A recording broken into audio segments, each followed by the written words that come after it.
नमस्कार दोस्तों, स्वागत है आपका आज के मुख्य समाचार में, जिसमें सबसे पहली और बड़ी खबर में आपको बताएंगे कि चीन और पाकिस्तान दोनों से एक साथ निपटेगा भारत। सेना तैयार कर रही है खास प्लान। और दूसरी बड़ी खबर में जिक्र होगा कि जेपी नड्डा पर हुए हमले पर केंद्र सरकार हो चुकी है सख्त। गृह मंत्रालय ने पश्चिम बंगाल सरकार से मांग ली है रिपोर्ट। जी हाँ दोस्तों, यहाँ पर ममता बनर्जी की सरकार पर संकट आ सकता है और रिपोर्ट मांग लिया गया है गृह मंत्रालय द्वारा। और तीसरी बड़ी खबर में जिक्र होगा कि नापाक हरकत का भारत ने दिया मुंहतोड़ जवाब और 4 पाकिस्तानी सैनिक कर दिए ढेर। दोस्तों, हर एक खबर की गहराई में आपको ले जाएंगे, लेकिन उससे पहले अगर आपको भी देश की सेना और पीएम मोदी पर पूरा भरोसा है तो आप अभी इस वीडियो को लाइक कीजिए और इस लाल बटन को दबा के इस चैनल को फ्री में सब्सक्राइब करके घंटी बजाकर कमेंट में लिखिए जय हिंद। दोस्तों, रुक करते हैं तमाम बड़ी खबरों की तरफ। चीन और पाकिस्तान दोनों से एक साथ निपटेगा भारत। सेना तैयार कर रही खास प्लान। जी हां दोस्तों, पूर्वी लद्दाख में चल रहे संघर्ष के बीच भारतीय सेना अपने लड़ने की तारीखों में बदलाव करने पर विचार कर रही है,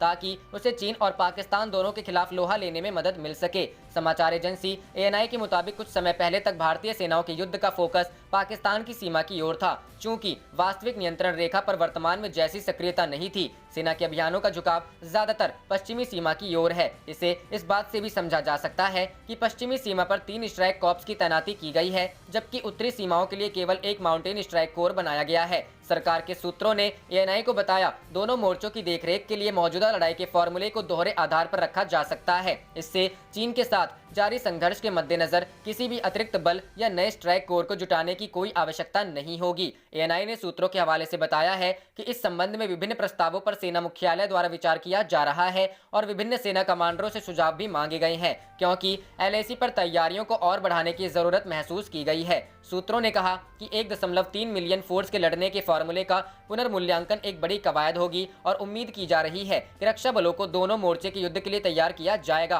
भारतीय सेना ने लद्दाख सेक्टर चीनी उपस्थिति से अधिक BMP T-90 और T-72 को तैनात किया है। चीनी सेना के 60,000 सेनाओं के खिलाफ भारत ने अपनी 3 सेनाओं के पर्वतीय डिवीजन में अतिरिक्त बल की तैनाती की है। पूर्वी लद्दाख में भारत और चीन के बीच संघर्ष जारी है। पूरे LAC के साथ अन्य क्षेत्रों में दोनों ओर से सेनाओं की तैनाती बढ़ गई है।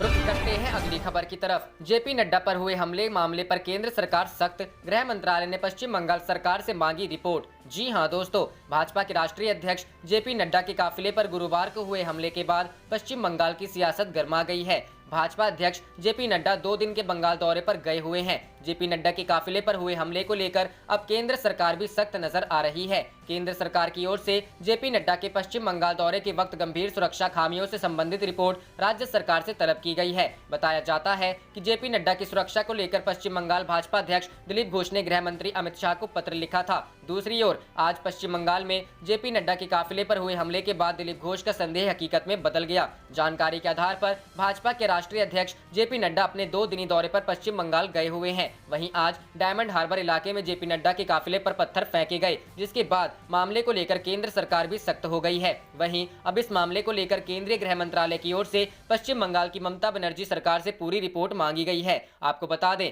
पश्चिम बंगाल में अगले वर्ष विधानसभा चुनाव होने वाले हैं। पश्चिम बंगाल की CM ममता बनर्जी ने भाजपा अध्यक्ष जेपी नड्डा और अन्य भाजपा कार्यकर्ता पर हमले को लेकर प्रतिक्रिया सामने आई है। उन्होंने भाजपा कार्यकर्ताओं पर हुए हमले को नौटंकी करार दिया है। रुक करते हैं अगली खबर की तरफ। नापाक हरकत का भारत ने दिया मुंहतोड़ जवाब, अब तक 4 पाकिस्तानी सैनिक ढेर। जी हां दोस्तों, पाकिस्तानी सैनिकों को भारतीय जवानों को उकसाना महंगा पड़ गया। अपनी नापाक हरकतों से बाज न आते हुए पाकिस्तानी सैनिकों ने देर रात भारतीय चौकियों व रिहायशी इलाकों को निशाना बनाते हुए गोलाबारी की। सतर्क भारतीय जवानों ने गोलाबारी का कड़ा जवाब दिया। जिन पाकिस्तानी चौकियों से भारतीय सीमा में गोले दागे जा रहे थे, भारतीय जवानों ने उन्हें निशाना बनाते हुए यहां से भी गोलाबारी की। नतीजतन पाकिस्तान की 4 चौकियां तबाह हो गई, जबकि 2 जवान मारे गए। मरने वालों में एक लॉन्स नायक व एक सिपाही शामिल हैं। गोलाबारी में घायल हुए 2 अन्य पाक सैनिकों ने भी दम तोड़ दिया है। हालांकि पाक सेना ने इसकी अधिकारिक पुष्टि नहीं की है, परंतु भारतीय सुरक्षा एजेंसियों ने सूत्रों ने इसकी पुष्टि करते हुए कहा कि तबाह हुई पाकिस्तानी चौकियों में 3 से 4 सैनिक घायल हुए थे, जिनमें से 2 ने दम तोड़ दिया है। सैन्य सूत्रों से मिली जानकारी के अनुसार रात 10 बजे पाकिस्तानी सैनिकों ने जिला पुंछ में नियंत्रण रेखा से सटे मनकोट सेक्टर और कृष्णा घाटी में भारतीय चौकियों को निशाना बनाते हुए गोलाबारी शुरू कर दी। भारतीय जवानों ने तुरंत अपनी पोजीशन लेते हुए जवाबी कार्रवाई शुरू कर दी। भारतीय जवान समझ गए कि पाकिस्तानी सैनिक एक बार फिर आतंकवादियों की घुसपैठ कराने के इरादे से रात के अंधेरे में गोलाबारी का सहारा ले रहे हैं। ऐसे में भारत के सतर्क जवानों ने सीमा से सटे सभी इलाकों में अलर्ट जारी कर दिया ताकि गोलाबारी की आड़ में आतंकी इस ओर प्रवेश न कर जाएं। रुक करते हैं अगली खबर की तरफ। LAC पर तैनात जवानों को मिला 5 स्तरीय सुरक्षा कवच, अक्टूबर से हो रही थी तैयारी। जी हां दोस्तों, भारत और चीन की सरहद यानी लाइन ऑफ एक्चुअल कंट्रोल पर तैनात सैनिकों के लिए अमेरिका से खरीदे गए विशेष कपड़े वरदान साबित हो रहे हैं। ये कपड़े भारत ने अक्टूबर में अमेरिका से अर्जेंट खरीद के जरिए हासिल किए थे। नई वर्दी में 5 लेयर हैं जो वजन में बेहद हल्के हैं, जिन्हें खास तौर पर पूर्वी लद्दाख की पहाड़ियों पर 0 से 40 डिग्री तक नीचे के तापमान पर रहने वाले जवानों के लिए मंगाया गया है। सूत्रों के मुताबिक LAC पर तैनात सैनिकों के लिए इन खास कपड़ों के लगभग 20,000 सेट अक्टूबर में खरीदे गए थे, जिन्हें नवंबर में फॉरवर्ड इलाकों पर तैनात बटालियनों को देना शुरू कर दिया गया था। वहीं जो सैनिक रेजांगला, रेचिल्ला, मुखपरी जैसी 16,000 फीट से भी ज्यादा ऊंचाइयों के मोर्चे पर तैनात हैं, उन्हें ये कपड़े दिए जा रहे हैं। इन कपड़ों में पहले अंडरगारमेंट्स, फिर बॉडी वार्मर्स, इसके बाद गर्म कपड़ों की 3 और लेयर्स यानी कुल 5 परत हैं। चुशुल की पहाड़ियों का पारा 0 से 30-35 डिग्री तक नीचे जा चुका है। वहीं नए कपड़े सैनिकों का ठंड से पूरी तरह बचाव कर रहे हैं। नए कपड़े बेहद हल्के हैं, इन्हें पहनने के बाद घुटन का एहसास नहीं होता है और इनका रखरखाव करना भी बेहद आसान है। रुक करते हैं अगली खबर की तरफ। नेपाल का चीन को झटका, भारत को रेल परियोजना के लिए हरी झंडी। जी हां दोस्तों, चीन को झटका देते हुए नेपाल ने बुधवार को भारत से काठमांडू तक की फास्ट ट्रैक रेल मार्ग परियोजना को स्वीकृति दे दी। इस प्रस्ताव को चीन के तिब्बत से काठमांडू को जोड़ने वाले प्रस्ताव की अनदेखी कर स्वीकृति दी गई है। चीन ने नेपाल की राजधानी काठमांडू तक रेल लाइन बिछाने का प्रस्ताव दिया था। नेपाल के ताजा फैसले से हिमालय देश में प्रभाव स्थापित करने की चीन की कोशिशों को झटका लगा है। विशेषज्ञों का मानना है कि काठमांडू के रेल लाइन से संपर्क के खास रणनीतिक मायने हैं। इससे भारत और नेपाल का रक्षा सहयोग और मजबूत होगा। विशेषज्ञों ने इस रणनीतिक मायने को स्पष्ट करते हुए बताया कि भारत नेपाल में अलग गेज की रेल लाइन बिछाएगा। भारत वहां पर 1676 मिलीमीटर ब्रॉड गेज वाली रेल लाइन बिछाएगा, जबकि चीन का रेल ट्रैक 1435 मिलीमीटर चौड़ाई वाला होता है। इससे भारत के ट्रैक पर चीन की रेल नहीं दौड़ पाएगी। नेपाल की राजधानी से रेल संपर्क कायम होने से जरूरत पड़ने पर वहां जल्दी सैनिक और हथियार भेजे जा सकेंगे। भारत के प्रभाव को साबित करने वाला नेपाल का यह फैसला दोनों देशों के सीमा विवाद और कुछ जुबानी हमलों के बाद लिया गया, इसलिए इसका महत्व और बढ़ गया है। दोनों देशों के बीच बना अप्रिय वातावरण तब छटना शुरू हुआ जब अक्टूबर में सबसे पहले भारतीय खुफिया एजेंसी रॉ के प्रमुख सामंत कुमार गोयल काठमांडू गए और वहां पर उन्होंने प्रधानमंत्री KP शर्मा ओली से मुलाकात की। इसके बाद भारतीय सेना प्रमुख जनरल MM नरवणे और उसके बाद विदेश सचिव हर्षवर्धन श्रृंगला के काठमांडू दौरे हुए। इन्हीं दौरे से माहौल बदल गया। नेपाल में चीनी समर्थक माने जाने रक्षा मंत्री को हटाकर मंत्रालय का कार्यभार प्रधानमंत्री ने खुद अपने पास कर लिया। दोनों देशों से जुड़ी कई परियोजनाओं की प्रक्रिया आगे बढ़ने लगी। अब नेपाल के विदेश मंत्री प्रदीप कुमार ग्यावली भारत आ रहे हैं। माना जा रहा है कि ग्यावली के दौरे से दोनों देशों के बीच गर्मजोशी का वातावरण और बेहतर होगा। नया रेल मार्ग रक्सौल से काठमांडू को जोड़ने वाला होगा। नेपाली अधिकारियों ने कोंकण रेलवे कॉर्पोरेशन लिमिटेड को परियोजना की विस्तृत रिपोर्ट बनाकर देने के लिए कहा है। यह जानकारी नेपाली वेबसाइट रेटोपति.com ने दी है। यह रेल लाइन 136 किलोमीटर लंबी होगी, जिसमें से 42 किलोमीटर ट्रेन सुरंग से होकर गुजरेगी। नेपाल सीमा पर स्थित भारत का रक्सौल रेलवे स्टेशन नेपाल के बीरगंज स्टेशन से जुड़ा हुआ है। रक्सौल नेपाल के लिए भारत का गेटवे है। यहाँ के लिए नई दिल्ली और कोलकाता से सीधे ट्रेन है। करते हैं अगली खबर की तरफ। किसान आंदोलन से ध्यान हटाने के लिए सर्जिकल स्ट्राइक कर सकता है भारत। जी हां दोस्तों, पाकिस्तान को एक बार फिर भारत की सर्जिकल स्ट्राइक का डर सता रहा है। पाकिस्तान के प्रमुख अखबार एक्सप्रेस ट्रिब्यून ने लिखा है कि खुफिया एजेंसियों से संकेत मिले हैं कि दिल्ली में जारी किसान प्रदर्शनों से ध्यान हटाने के लिए भारत फिर कोई दुस्साहस कर सकता है। अखबार ने सेना के सूत्रों के हवाले से लिखा है कि सर्जिकल स्ट्राइक की आशंका से पाकिस्तान ने भारत से लगी सीमा पर सैनिकों को हाई अलर्ट कर दिया है। एक्सप्रेस ट्रिब्यून ने लिखा है, भारत की हिंदुत्ववादी नरेंद्र मोदी सरकार देश में जारी विरोध प्रदर्शनों को कमजोर करने के लिए कुछ भी कर सकती है। भारत ये भी नहीं चाहता है कि सिख किसानों के नेतृत्व में हो रहे आंदोलन से खालिस्तानी आंदोलन को हवा मिले। अखबार ने लिखा है कि कई विश्वसनीय सूत्रों से पता चला है कि LOC और भारत पाकिस्तान वर्किंग बाउंड्री पर पाकिस्तानी सैनिकों की हाई अलर्ट पर कर दिया गया है ताकि भारत के किसी भी दुस्साहस का जवाब दिया जा सके। पाकिस्तान के अखबार जियो न्यूज ने यह भी खबर छापी है। पाकिस्तान के अखबार जियो न्यूज ने लिखा है कि पाकिस्तान ने भारत के किसी फ्लैग ऑपरेशन या सर्जिकल स्ट्राइक की आशंका से सेना को अलर्ट पर रखा है। अखबार ने लिखा है कि भारत अपनी अपनी आंतरिक और बाहरी समस्याओं से ध्यान हटाने के लिए पाकिस्तान पर सर्जिकल स्ट्राइक कर सकता है। अखबार ने लिखा है कि अल्पसंख्यकों, किसान आंदोलन और कश्मीर को लेकर भारत पर बहुत ज्यादा दबाव है। भारत लद्दाख में भी चुनौतियों का सामना कर रहा है। पुलवामा में सीआरपीएफ के काफिले पर आतंकी हमले के जवाब में फरवरी 2019 में भारतीय वायुसेना ने पाकिस्तान के बालाकोट में आतंकियों के ठिकानों पर सर्जिकल स्ट्राइक की थी। हालांकि एक तरफ तो पाकिस्तान सर्जिकल स्ट्राइक की बात से इनकार करता रहा है, लेकिन दूसरी तरफ उसे सर्जिकल स्ट्राइक का डर भी सताता रहता है। पाकिस्तान भारत में जारी किसान आंदोलन को लेकर भी बयानबाजी करने में लगा हुआ है। मोदी सरकार के नए कृषि कानून को लेकर विरोध प्रदर्शन कर रहे किसानों का कहना है कि नए कानूनों से न्यूनतम समर्थन मूल्य और सरकारी मंडियां खत्म हो जाएंगी और उन्हें निजी खरीदारों को औने पौने दामों में अपनी फसल बेचने के लिए मजबूर होना पड़ेगा। सरकार किसानों के साथ इस मुद्दे का समाधान निकालने की कोशिश कर रही है, लेकिन पाकिस्तान के मंत्री किसानों को भड़काने में जुटे हुए हैं।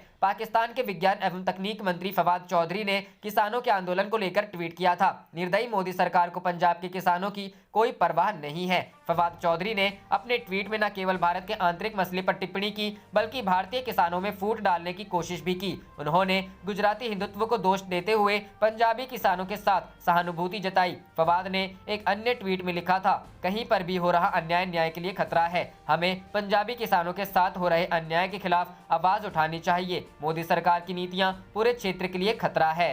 रुख करते हैं अगली खबर की तरफ। 15,000 से कम कमाने वालों को मोदी सरकार का तोहफा, अब खाते में पहुंचेगी ज्यादा सैलरी। जी हां दोस्तों, कम आय वाले लोगों के लिए मोदी सरकार ने एक तोहफा दिया है। आत्मनिर्भर भारत रोजगार योजना के तहत सरकार ने कहा है कि 1 अक्टूबर 2020 से 30 जून 2021 तक कंपनियों और अन्य इकाइयों द्वारा रखे जाने वाले नए कर्मचारियों के लिए 2 साल तक रिटायरमेंट फंड में अंशदान देगी। सरकार की तरफ से यह फंड कर्मचारी और नियोक्ता की तरफ से होगा। इसका मतलब है कि तय अवधि के बीच कम सैलरी पर नई नियुक्ति पर सरकार अब कर्मचारी का 12% और नियोक्ता का 12% भविष्य निधि कोष का बोझ खुद उठाएगी। बुधवार को ही सरकार ने कैबिनेट बैठक में आत्मनिर्भर भारत रोजगार योजना को मंजूरी दी है। केंद्र सरकार इस योजना पर 22,810 करोड़ रुपए खर्च करेगी। वहीं योजना से 58 लाख से ज्यादा कर्मचारियों को फायदा मिलेगा। सरकार के इस फैसले से हर महीने 15,000 रुपए या इससे कम सैलरी पाने वाले कर्मचारियों को फायदा होगा। इसके दायरे में केवल वही कर्मचारी होंगे जो 1 अक्टूबर 2020 से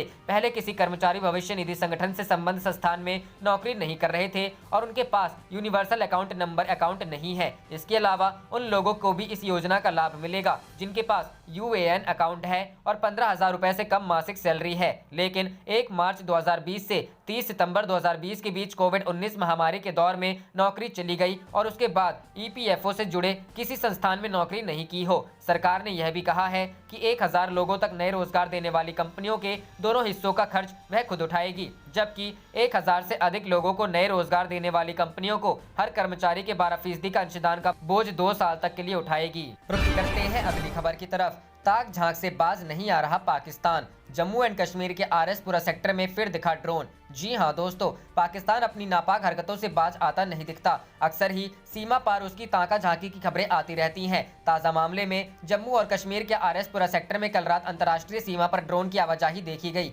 सीमा सुरक्षा बल पर सतर्क सैनिकों द्वारा गोलीबारी करने के बाद ड्रोन वापस चला गया। जम्मू कश्मीर में RS-पुरा सेक्टर के अरनिया इलाके में बीते शनिवार रात को भी अंतर्राष्ट्रीय बॉर्डर पर एक ड्रोन देखा गया था। तब भी BSF जवानों के ड्रोन पर फायरिंग की, जिसके बाद वो पाकिस्तान की तरफ वापस चला गया। अंतर्राष्ट्रीय स्तर पर कुप्रचार की मुहिम फेल होने के बाद गिलगिट बाल्टिस्तान में चुनाव का प्रयास और घाटी में घुसपैठ तेज करने के लिए लगातार सीमा पार से फायरिंग की जा रही है। पाकिस्तान चाहता है कि तेज ठंड से पहले घाटी में आतंकियों को बड़ी संख्या में भेजा जाए। खुफिया सूचनाओं के मुताबिक करीब 300 आतंकी हर वक्त सीमा पर घुसपैठ के लिए तैयार रखे गए हैं। नगरोटा में जैश आतंकियों के ढेर किए जाने के बावजूद सुरक्षा एजेंसियों को आशंका है कि पाकिस्तान की शहर पर नए हमलों की साजिश रची जा सकती है। रुख करते हैं अगली खबर की तरफ। राजस्थान में गहलोत पायलट के बीच फिर विवाद, डैमेज कंट्रोल में जुटी कांग्रेस। जी हां दोस्तों, राजस्थान में कांग्रेस के 2 खेमे ने कुछ महीने पहले ही राज्य में पार्टी की सरकार के लिए मुसीबत खड़ी कर दी थी, जो किसी तरह से चली गई। लेकिन अब मुख्यमंत्री अशोक गहलोत और कांग्रेस नेता सचिन पायलट के बीच की तल्खी फिर से उभरने लगी है। मुख्यमंत्री अशोक गहलोत ने हाल ही में सिरोही जिले में एक कांग्रेस कार्यालय का उद्घाटन करते हुए कहा था कि राज्य सरकार संकट से बच गई क्योंकि वरिष्ठ नेताओं ने पार्टी के भीतर के बागियों को निलंबित कर दिया। उन्होंने विपक्षी भाजपा पर उनकी सरकार को फिर से गिराने की चाल चलने का आरोप भी लगाया। बागी नेता जिनकी ओर वह इशारा कर रहे थे उनमें प्रदेश कांग्रेस कमेटी के पूर्व प्रमुख और पूर्व उप मुख्यमंत्री सचिन पायलट और उनके वफादार रमेश मीणा और विश्वेंद्र सिंह शामिल हैं, जिन्हें निलंबित कर दिया गया था और राज्य मंत्री का दर्जा छीन लिया गया था। जब गहलोत नेतृत्व के खिलाफ खुलकर बगावत करते हुए 18 विधायकों के साथ पायलट मानेसर चले गए थे, गहलोत की अचानक आई टिप्पणियों से सभी स्तब्ध रह गए। हालांकि कांग्रेस खेमे के सूत्रों ने बताया कि राजस्थान के मुख्यमंत्री राजनीतिक नियुक्तियां करने और अपने मंत्रिमंडल का विस्तार करने की योजना बना रहे हैं। सूत्रों ने कहा कि इस पड़ाव पर उनका खेमा नहीं चाहता है कि पूर्व उप मुख्यमंत्री और उनकी टीम को फिर से शामिल किया जाए और इसलिए यह बयान आया है। बुधवार को पंचायत निकाय और जिला परिषद के चुनावों में कांग्रेस की बड़ी हार हुई। हालांकि कई स्थानों पर मतगणना अभी जारी थी। केंद्रीय नेतृत्व एक डैमेज कंट्रोल मोड में रहा है और इससे पहले की स्थिति नियंत्रण से बाहर हो जाए, इसने हस्तक्षेप किया है। राजस्थान प्रभारी अजय माकन ने सिरोही में गहलोत की टिप्पणी के तुरंत बाद एक बयान दिया। उन्होंने गहलोत के दावे को उलट कहा कि पार्टी के लिए पायलट की एक संपत्ति की तरह है और आश्वासन दिया कि राज्य सरकार सुरक्षित है। माकन द्वारा दिए गए दोनों बयान राजनीतिक गलियारों में सबसे अधिक चर्चा का मुद्दा बन गया है। इस बारे में सुगबुगाहट है कि क्या गहलोत और कांग्रेस आलाकमान के बीच सब ठीक है। पायलट की पार्टी में वापसी के बाद से गहलोत ने दिल्ली का दौरा नहीं किया है। पायलट खेमे की प्रतिक्रिया मिलने के बाद केंद्रीय नेतृत्व अविनाश पांडे की जगह अजय माकन को ले आया। इसके अलावा पायलट की शिकायत को सुनने के लिए एक 3 सदस्यीय टीम बनाई गई थी, जिसमें केसी वेणुगोपाल, माकन और अहमद पटेल को शामिल किया गया था। उस समय गहलोत ने पायलट को निकम्मा और नकारा करार दिया था। हालांकि दिवंगत अहमद पटेल जैसे दिग्गज नेताओं के हस्तक्षेप से पायलट पार्टी में लौट आए, जब से यह अनुमान लगाया गया है कि राज्य में चीजों को सुचारू बनाने के लिए दोनों में से एक को दिल्ली में शिफ्ट करना होगा। रुक करते हैं अगली खबर की तरफ। आसियान रक्षा मंत्रियों की बैठक में राजनाथ बोले, जैव आतंकवाद और महामारी दूर करने के प्रयास जरूरी। जी हां दोस्तों, रक्षा मंत्री राजनाथ सिंह ने गुरुवार को आसियान के रक्षा मंत्रियों की बैठक ADMM+ को संबोधित किया। इस दौरान राजनाथ ने कहा कि ADMM पिछले दशक से इस क्षेत्र में शांति और स्थिरता का आधार बना है। उन्होंने कहा कि जैव आतंकवाद और महामारियों के खतरों को दूर करने के लिए प्रयास करना होगा। बता दें कि 13 दिसंबर को आसियान की 10वीं वर्षगांठ है, इसके चलते इस बैठक का आयोजन किया गया। राजनाथ सिंह ने कहा कि हमने परस्पर विश्वास को मजबूत किया है। हम क्षेत्र में निरंतर शांति के लिए लंबा रास्ता तय करेंगे। इस क्षेत्र में शांति, स्थिरता और नियमों पर आधारित देश का आधार बनने के लिए ADMM की पिछले 1 दशक में वृद्धि हुई है। उन्होंने कहा कि हमें जैव आतंकवाद और महामारी संबंधी बीमारियों के खतरों को दूर करने के अपने प्रयासों को जारी रखने की जरूरत है। रक्षा मंत्री ने कहा, पिछले 1 दशक में हमारी सामूहिक उपलब्धि रणनीतिक संवाद और व्यवहारिक सुरक्षा सहयोग के माध्यम से बहुपक्षीय सहयोग को आगे बढ़ाने में उल्लेखनीय रही है। उन्होंने कहा, समुद्री सुरक्षा, साइबर से संबंधित अपराध और आतंकवाद चुनौतियां हैं। सिंह ने कहा, जैसा कि हम आपसी विश्वास और बढ़ा रहे हैं, गतिविधियों के संचालन में आत्म संयम बरत रहे हैं और उन कार्यों को करने से बचते हैं जो स्थिति को और जटिल कर सकते हैं। ये कुछ ऐसी चीजें हैं जिनकी मदद से क्षेत्र में निरंतर शांति लाने में एक लंबा रास्ता तय करना होगा। रुख करते हैं अगली खबर की तरफ। पाकिस्तान को फिर सता रहा है सर्जिकल स्ट्राइक का डर, सेना को किया अलर्ट। जी हां दोस्तों, पाकिस्तान को एक बार फिर सर्जिकल स्ट्राइक का डर सता रहा है और यह खौफ इतना है कि उसने अपनी सेना को अलर्ट पर रखा है। पाकिस्तान की इमरान सरकार ने अपनी जुबान से तो कुछ नहीं कहा है, लेकिन उसने मीडिया को अपना यह डर बताया है। जियो न्यूज ने सूत्रों के हवाले से कहा है कि लद्दाख और डोकलाम में हार और किसान आंदोलनों से ध्यान हटाने के लिए भारत सीमा पर हमला कर सकता है। जियो न्यूज ने विश्वसनीय सूत्रों का हवाला देकर कहा है कि Bharat line of actual control और भारत पाकिस्तान सीमा पर हमले की तैयारी कर रहा है। हमले की संभावना को देखते हुए पाकिस्तानी सेना को अलर्ट पर रखा गया है। जियो को सूत्रों ने बताया कि भारत सीमा पर एक्शन ले सकता है या सर्जिकल स्ट्राइक कर सकता है, जिससे आंतरिक समस्याओं से ध्यान हटा सके। गौरतलब है कि 2016 में भारत ने उड़ी आतंकवादी हमले के बाद पीओके में जाकर आतंकी ठिकानों को ध्वस्त किया था। इस सर्जिकल स्ट्राइक में कई आतंकी मारे गए थे और लॉन्च पैड्स को तबाह कर दिया गया था। इसी तरह पुलवामा हमले के बाद भारत ने 26 फरवरी 2019 को एयर स्ट्राइक के जरिए बालाकोट में आतंकी ठिकाने पर हमला किया था। दोनों ही मौके पर पाकिस्तान की सेना को भनक तक नहीं लगी। पाकिस्तान पर नजर रखने वाले विशेषज्ञों का कहना है कि असल में पाकिस्तान कश्मीर में आतंकियों की घुसपैठ कराने को लेकर बेचैन है। जम्मू कश्मीर में आतंकवाद पर नकेल से पाकिस्तान की सरकार, सेना और ISI किसी तरह यहां शांति भंग करने की फिराक में है, लेकिन वह जानते हैं कि किसी भी नापाक साजिश का भारत की ओर से मुंहतोड़ जवाब दिया जाएगा। माना जा रहा है कि पाकिस्तान इसी वजह से पहले से ही फर्जी फ्लैग ऑपरेशन का रोने लगा है। रुख करते हैं अगली खबर की तरफ। मोदी कैबिनेट ने देश भर के लिए PM वाईफाई को दी मंजूरी, 1 करोड़ डाटा सेंटर खुलेंगे। जी हां दोस्तों, कृषि कानून पर किसानों के जारी आंदोलन के बीच बुधवार को केंद्रीय कैबिनेट की बैठक हुई। प्रधानमंत्री नरेंद्र मोदी की अगुवाई में ये बैठक हुई, जिसके बाद केंद्रीय मंत्री प्रकाश जावड़ेकर, रविशंकर प्रसाद और संतोष गंगवार ने कैबिनेट फैसलों की जानकारी दी। केंद्रीय मंत्री रविशंकर प्रसाद के मुताबिक सरकार देश में 1 करोड़ डाटा सेंटर खोलेगी। इस योजना को प्रधानमंत्री वाईफाई एक्सेस इंटरफेस नाम दिया गया है, जिसके जरिए देश में वाईफाई की क्रांति लाई जाएगी। इसके तहत सरकार पब्लिक डाटा ऑफिस खोलेगी। इसके लिए किसी लाइसेंस की जरूरत नहीं होगी। किसी भी मौजूदा दुकान को डाटा ऑफिस में बदला जाएगा। सरकार की ओर से data office, data aggregator, app system के लिए 7 दिनों में सेंटर खोलने की इजाजत दी जाएगी। केंद्रीय मंत्री रविशंकर प्रसाद ने बताया कि लक्षद्वीपों में भी फाइबर कनेक्टिविटी को जोड़ा जाएगा। कोच्चि से लक्षद्वीप के 11 द्वीपों में 1000 दिन में कनेक्टिविटी पहुंचाई जाएगी। आत्मनिर्भर भारत रोजगार योजना को मंजूरी। केंद्रीय मंत्री संतोष गंगवार ने प्रेस कॉन्फ्रेंस में जानकारी दी कि देश में आत्मनिर्भर भारत रोजगार योजना लागू की जाएगी, जिसके तहत कुल 2020 से 2023 तक 22,000 करोड़ रुपए का खर्च आएगा। आप देख रहे थे आपका अपना चैनल जय हिंद जय भारत।